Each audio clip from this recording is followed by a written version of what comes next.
Why do some people do so well in life, while so many more do not? And the first thing let's talk about is the magic word. The experts call it the most important word as far as the results we get from life are concerned in this or any other language. And that word is attitude. It is our attitude toward life which will determine life's attitude toward us. Let's face the fact honestly that we shape our own lives, and the shapes of them will be determined by our attitudes. A person with a poor attitude toward learning, for example, isn't going to learn much until he changes his attitude. If we take the attitude that we cannot do something, we generally will not do it. An attitude of failure, and we're whipped before we start. So we know then that what we receive from life, what we accomplish or fail to accomplish, is due in large measure to our overall attitude. William James of Harvard University put it this way: "The greatest discovery of my generation is that human beings can alter their lives by altering their attitudes of mind." And isn't it wonderful that we have this measure of control? Before we start talking about our attitude toward the world, let's talk about our attitude toward ourselves, since it is the attitude we take toward ourselves which determines our attitude toward the world. Now, right here we come to a rather strange fact. We're so familiar with ourselves, we tend to take ourselves for granted. We tend to minimize the things we can accomplish, the goals we can reach, and for some equally strange reason, believe others can accomplish things in our field which we cannot. There are literally millions of human beings living narrow, darkened, frustrated lives, living defensively, simply because they take a defensive, doubtful attitude toward themselves, and as a result, toward life in general. Many people are suspicious of and oppose change, yet change is the one thing in life on which we can absolutely count. People who stay young all the years of their lives not only welcome change, but see it for what it really is: new opportunity, new chances for further fulfillment. Attitude is a reflection, a result of a person's will. It is incalculably powerful. It can bring about marvelous results for us, but we need to train it patiently, day by day. Now let's talk about the attitudes of people who are successful, the top 5% of the people who go sailing through life from one success to another and who, even when they fail at something, shrug it off and head right out again.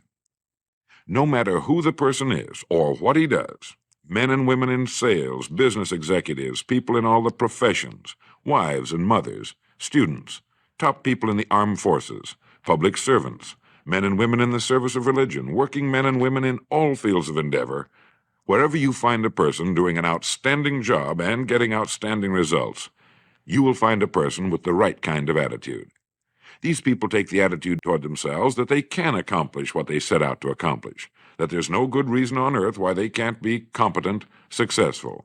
They have a healthy attitude toward themselves and, as a result, toward life and the things they want to accomplish. And because of this, they achieve some remarkable things, and they come to be called successful, outstanding, brilliant, lucky, and a lot of other things. They're quite frequently no more brilliant or outstanding than the majority of the people by whom they're surrounded. But they did develop the right attitude, and they found their accomplishments not too difficult, and many times surprisingly easy, simply because it seems that so few are really trying, really believe in themselves. Successful people come in all shapes and sizes and in widely varying degrees of intelligence, background, and so on. But they all have one thing in common. They expect more good out of life than bad. They expect to succeed more than they fail. If you want something worthwhile, take the attitude that there are a lot more reasons why you can have it than there are that you cannot, and set out to earn it. Go after it, work at it, ask for it, and 9 times out of 10, you'll get it. Our environment is really a mirror of our mental attitude. If we don't like our environment, we have to change our attitude first. Now, the world plays no favorites. It's impersonal. It doesn't care whether we change or not.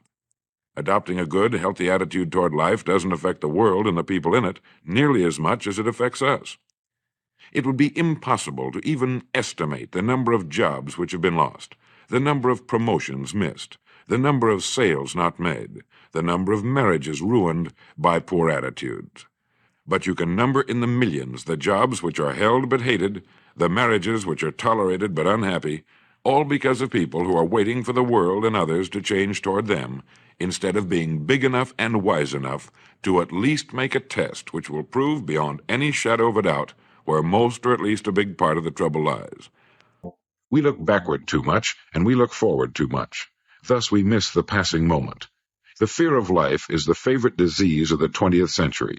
Too many people are afraid of tomorrow. Their happiness is poisoned by a phantom. Many are afraid of old age, forgetting that even if they should lose their bodily vigor, weakness itself may minister to the development of the mind and spirit. In the words of the aged poet Waller, the soul's dark cottage, battered and decayed, let in new light through chinks that time has made. Stronger by weakness, wise men become, as they draw near to their eternal home. Let the scientists worry about our origin, he wrote. Let the prophets worry about our future, the decline of Western civilization and whatnot. Some people are alarmed because in 9,000 billion years the sun's fuel may give out. Instead of chagrin over our past and alarm over our future, suppose we consider our opportunity. Listen to Emerson. Write in on your heart that every day is the best day in the year. No man has earned anything rightly until he knows that every day is doomsday. Today is a king in disguise.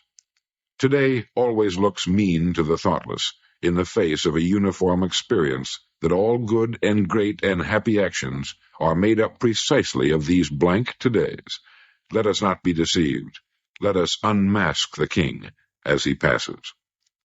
Well, I think Dr. Phelps, with an assist from Emerson, have well made a point worth making. If we could only get out of bed each morning realizing that today is a day not unlike those on which the greatest and most exciting events of history have taken place, that today represents another opportunity on the road to whatever greatness it is we seek, and that finally today will take its place as a single tile in the mosaic of our finished life, to either add to its beauty and harmony or detract from it, or lose itself in a dull gray background of an uninteresting, unchallenged, undedicated existence. I particularly liked Emerson's admonition to know that today could be the last, which makes it important, and that today is a king in disguise. Let us not be deceived. Let us unmask the king as he passes. And above all, don't be frightened about tomorrow, but concern yourself with the eternal present.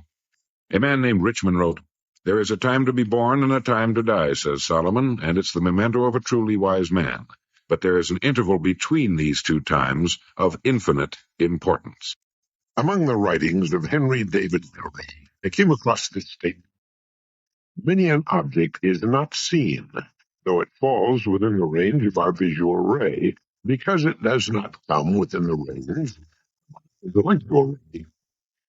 In other words, there are many things that exist in our world that we don't see because we're not looking for them, or perhaps even capable of looking for them. So in the largest sense, the world we see is only the world we look for. Show two people the same picture, and each will see a different scene. Each will extract from what he sees that which he happens to be predisposed to look for. Different people looking out of a train window as they pass through the outskirts of a city will see the same thing from entirely different viewpoints. One will see a depressing, run-down neighborhood. Another will see an ideal plant site. Still another might see a marvelous opportunity for real estate development. The passing scene might give someone else an idea for a story or a song or a poem. Another, his face buried in a magazine, will see nothing. The world presents to each of us every day that which we seek.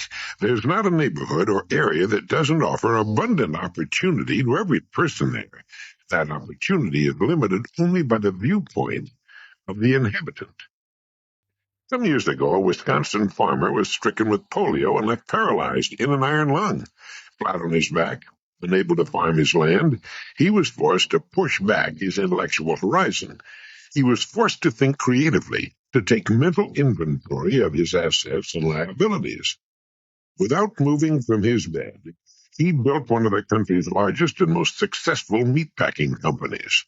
Unable to use his hands and feet, he was forced to use his most precious, his most priceless possession, his mind, and he found his farm contained all the riches he and his family would ever need. Where before there was only a farm, now there are great packing plants employing thousands. I'm sure that when his friends and neighbors learned of his affliction, they wondered how he would manage to operate his farm and care for his family. He simply looked at the farm with new eyes. He saw what he had failed to see before, even though nothing had changed except his own mobility.